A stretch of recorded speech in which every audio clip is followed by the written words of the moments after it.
Imagine stepping into a high-security prison where you expect to see hardened criminals, strict guards, and an oppressive atmosphere. Instead, you witness something completely unexpected. Hundreds of inmates, all dressed in bright orange uniforms, moving in perfect synchronization to Michael Jackson's Thriller. Their precision is mesmerizing, their energy electrifying. You wouldn't think these are convicted criminals. They look more like professional dancers preparing for a world-class performance. This is not a scene from a movie. It is a reality inside the Cebu Provincial Detention and Rehabilitation Center, CPDRC, in the Philippines. The Cebu Dancing Inmates became an internet sensation, shocking the world with their viral dance performances. Their story is one of transformation, discipline, and controversy.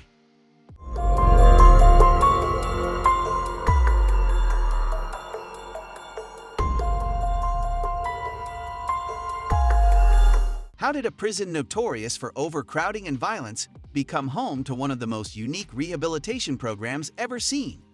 What impact did it have on the inmates? And was this truly a positive change, or was it an exploitative spectacle disguised as rehabilitation? This is the unbelievable story of the Cebu Dancing Inmates, their rise to fame, their struggles, and the controversies that almost brought it all to an end. Troubled past of Cebu Provincial. Before the dancing program was introduced, CPDRC was like many overcrowded prisons around the world, violent, chaotic, and lacking any meaningful form of rehabilitation. Inmates spent most of their days in their cells or aimlessly wandering around the prison yard, with little to no opportunities for self-improvement. Fights between rival gangs were common, and the prison struggled with issues like smuggling, drug use, and corruption among guards. It was an environment where hopelessness thrived and rehabilitation seemed impossible. However, in 2005, a new approach to discipline and rehabilitation was introduced by a man named Byron Garcia, a security consultant for the province of Cebu. His idea was unconventional. He believed that music and dance could reform prisoners and help them develop discipline, teamwork, and self-worth. At first, the idea was met with skepticism. After all, how could dance possibly change the lives of hardened criminals? But what happened next shocked everyone. How dance transformed the prison. The program started with small-scale exercises. Inmates were introduced to group drills, focusing on basic movements to music. The purpose was to instill discipline, much like how military drills create a sense of order and synchronization. Slowly, the exercises became more complex. Prisoners learned full choreographed routines set to pop music, hip-hop, and even classical pieces. The dancing was mandatory for all able-bodied inmates, and refusal to participate was seen as a refusal to engage in rehabilitation. While some resisted at first, many inmates soon found themselves enjoying the program. It provided a structured daily routine, a form of physical exercise, and most importantly, a sense of community. For many of them, it was the first time they had been part of something positive. But no one could have predicted what would happen next. Moment that changed everything. In 2007, a video was uploaded to YouTube showing over 1,500 inmates dancing to Michael Jackson's Thriller. The internet had never seen anything like it. People were stunned by the sheer size of the performance, the precision of the movements, and the fact that these were prisoners performing such an iconic dance. The video quickly went viral, amassing millions of views in just a short time. The Cebu Dancing Inmates became an international sensation overnight. Media outlets from all over the world covered their story, praising the program as an innovative and humane approach to prison reform. Tourists started visiting CPDRC just to watch the performances live. The inmates became celebrities, with people from all over the world eager to see what they would perform next. More videos followed, featuring performances set to songs by Queen, Psy's Gangnam Style, and even choreographed tributes to Michael Jackson after his passing. Positive impact on inmates and prison culture. While the internet viewed the performances as entertainment inside the prison, the effects of the program were profound. Many inmates reported feeling a renewed sense of purpose.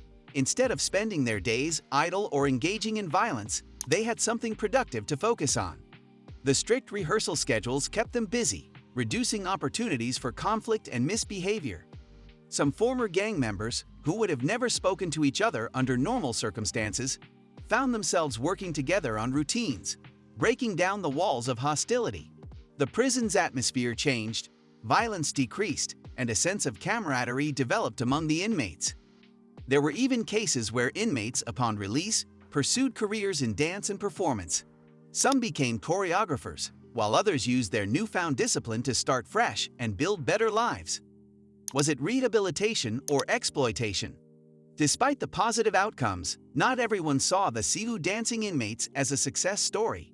Critics raised concerns about whether the program was truly voluntary. Some former inmates claimed that refusing to participate led to punishments, and that the entire program was more about spectacle than rehabilitation. Others questioned where the revenue from viral videos and tourist visits was going. Were the inmates benefiting from their global fame, or was someone else profiting from their performances? There were also ethical debates about whether it was right to turn a prison into a form of entertainment. While some saw it as an innovative way to reform criminals, others saw it as a form of exploitation, where inmates were put on display like circus performers. In 2016, the program was suspended due to allegations of corruption and mismanagement within the prison administration. For a time, it seemed like the era of the Cebu Dancing Inmates had come to an end. New chapter for Cebu's Dancing Inmates. Despite the controversies, the legacy of the Cebu Dancing Inmates was too powerful to be forgotten. In 2019, the program was revived under new leadership, though on a smaller scale. This time, greater efforts were made to ensure the well-being and fair treatment of the inmates. Performances continued, but with more emphasis on voluntary participation and personal development. Many former inmates continued to dance even after their release, some joining professional dance groups, while others used their experiences to give motivational talks about rehabilitation and second chances. The story of the Cebu Dancing Inmates left an undeniable mark on history. It inspired discussions on creative rehabilitation, sparked debates about prison reform, and challenged the way society views incarcerated individuals. Story that challenges our perception of prison. The story of the Cebu Dancing Inmates is more than just a viral sensation. It's a powerful example of how discipline, creativity, and second chances can change lives. It forces us to question traditional methods of punishment and rehabilitation. Can structured programs like this truly help inmates reform?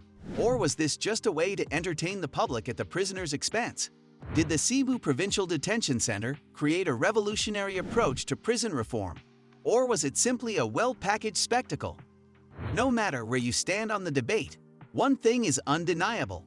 The Cebu Dancing Inmates changed the way the world views prisoners. Their performances captivated millions, but their story goes far beyond the viral videos. It's a story of hope, controversy, and the fine line between rehabilitation and exploitation. If you found this story fascinating, stay tuned for more deep dives into the most unexpected and intriguing stories from around the world. And if you want to see more content like this, don't forget to like and subscribe for more eye-opening stories.